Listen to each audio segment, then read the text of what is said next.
How then does the DA address, you know, a very, very long period of historical injustice? How does that?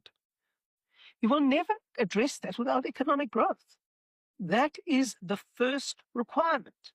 If you've got a declining economy and people who have capital and skills leaving the country or all moving to the Western Cape, you're not going to have a rate space.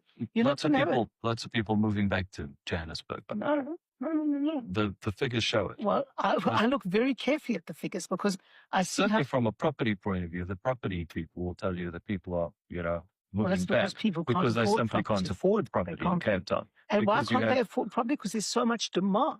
If they could, well, why do you think it is? It's supply and demand. Right? I think that there's a case to be made for the fact that foreigners have bought up properties at such extreme prices that this has affected the entire housing market in the Western Cape. And that's why, people are buying, let's say, even at the kind of million rand mark, are finding it difficult.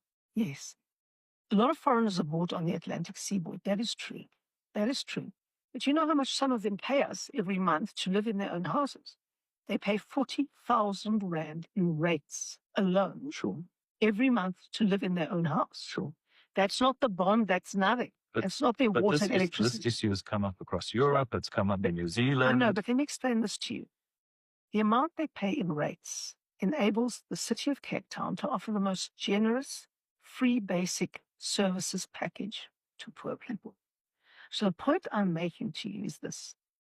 If you don't have a rate space and if you don't have economic growth, you will never deal with the injustices of the past.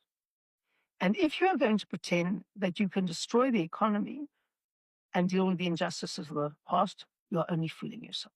And that's what the ANC is doing.